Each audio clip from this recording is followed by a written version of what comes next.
Live cities देख रहे हैं। मैं हूं गरिमा भारती। एक तरफ जहां बिहार विधानसभा चुनाव से पहले एनडीए में उथल पुथल मची हुई है, वहीं दूसरी ओर महागठबंधन में भी चीजें कुछ ठीक नहीं चल रही है। पहले तो बिहार में महागठबंधन की कई पार्टियां टूटी, रालोसपा और वीआईपी के बाद अब महागठबंधन से जेएमएम भी बिहार में टूट चुका है। हालांकि झारखंड में इनकी सरकार साथ में है। इसको लेकर कई सवाल भी उठाए जा रहे हैं। सुबह ही हमने आपको खबर दिखाई कि जेएमएम ने अपने 4 प्रत्याशियों के नामों की घोषणा कर दी है, उन्हें सिंबल दे दिया है। लेकिन अब फिर से ये बात सामने आ रही है कि जब जेएमएम ये स्वीकार रहा है कि राजद राजनीतिक रूप से शिष्टाचार नहीं रखता है, राजनीतिक तौर पर मक्कार भी कह दिया गया था जेएमएम की तरफ से राजद को, और फिर भी झारखंड में इनकी सरकार साथ में क्या कर रही है, बड़ा सवाल उठ रहा है। इस विषय में भाजपा के प्रवक्ता और साथ ही साथ राजद के प्रवक्ता सफाई दे रहे हैं। क्या कुछ कह रहे हैं, आप सुनिए।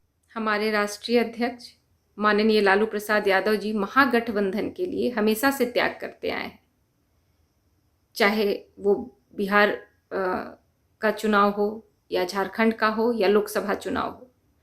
पूर्व में भी जब जदयू के साथ गठबंधन था, बड़ी पार्टी होने के बावजूद लालू जी ने नीतीश जी को मुख्यमंत्री बनाया था, क्योंकि हम वादा निभाना जानते हैं।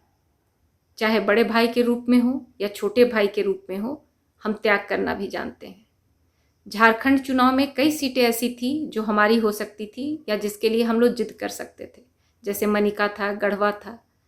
पर चूंकि बात गठबंधन की थी, बात महागठबंधन की थी, इसलिए हमने व्यक्तिगत स्वार्थ से ऊपर उठकर गठबंधन के हित के लिए त्याग करना उचित समझा।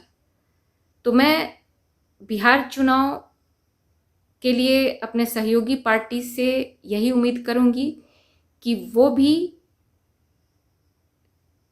स्वार्थ से ऊपर उठकर भारत के लिए, बिहार के लिए और जनता के लिए त्याग करें और महागठबंधन को विजयी बनाएं, सांप्रदायिक ताकत को हराने के लिए एकजुट हों और महागठबंधन के तहत चुनाव लड़ें। मुझे पूर्ण विश्वास है कि 1-2 दिन के अंदर बिहार के नेता प्रतिपक्ष तेजस्वी जी इस मामले को सुलझा लेंगे और मुझे भरोसा है कि बिहार चुनाव में महागठबंधन के तहत ही हम सब मिलकर चुनाव लड़ेंगे।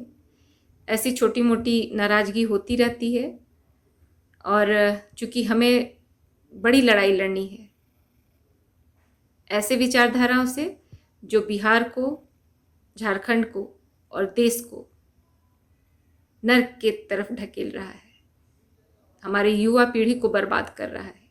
तो ऐसे सामंतवादी ताकतों से मिलकर हमें लड़ना है।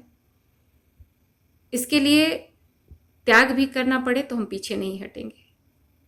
राष्ट्रीय जनता दल चाहे बड़े भाई के रूप में हो या छोटे भाई के रूप में हो, हमेशा से त्याग करती आई है। मुझे पूर्ण विश्वास है कि जेएमएम इस बात को समझेगी और पूरा सहयोग राष्ट्रीय जनता दल को देगी कि वो इस लड़ाई में सांप्रदायिक ताकतों से अच्छे से लड़ सके और जीत हासिल कर सके। झारखंड मुक्ति मोर्चा ने राष्ट्रीय जनता दल को मक्कार कहा और ये कहा कि तेजस्वी यादव ने वादा खिलाफी की है। अब ये बड़े आश्चर्य की बात है कि झारखंड मुक्ति मोर्चा जिस दल को राजनीतिक रूप से मक्कार मानता है, आखिर वो झारखंड में सिर्फ सत्ता के लोभ में उनके साथ क्यों जुड़ा हुआ है।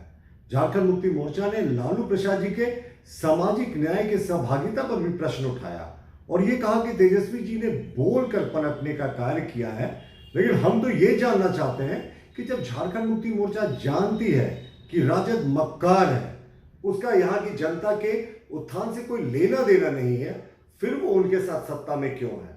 क्या सिर्फ स्वार्थ के लिए, क्या सिर्फ सत्ता के लिए वो इन मक्कारों के साथ हाथ मिलाकर बैठे हैं? तो आपने राजद की प्रदेश प्रवक्ता अनीता यादव का बयान सुना और साथ ही साथ भाजपा के प्रदेश प्रवक्ता प्रतुल सहदेव का भी आपने बयान सुना। दोनों ने अपने अपने तरफ से अपना पक्ष रखा है। राजद की तरफ से ये कहा गया है कि हम साथ हैं, थोड़ा बहुत मतभेद होता रहता है लेकिन आगे भी हम साथ लड़ेंगे क्योंकि हमें सामंतवादी विचारधारा के खिलाफ बड़ी लड़ाई लड़नी है। जेएमएम और राजद हमेशा साथ रहेगा। वहीं भाजपा ने ये इल्जाम लगाया है कि जब झारखंड मुक्ति मोर्चा को राजद की सच्चाई पता है तो ये साथ में मिलकर अभी भी झारखंड में क्या कर रहे हैं। जब यहाँ अलग हो गए हैं तो वहां पर भी अलग हो जाना चाहिए। देखने वाली बात ये होगी कि बिहार विधानसभा चुनाव से पहले राजनीतिक में और क्या क्या बदलाव देखने को मिलते हैं। आप लाइव सिटीज देखते रहें, हमारे चैनल को सब्सक्राइब करें, लेटेस्ट अपडेट्स के लिए फेसबुक पेज को जरूर लाइक करें। धन्यवाद।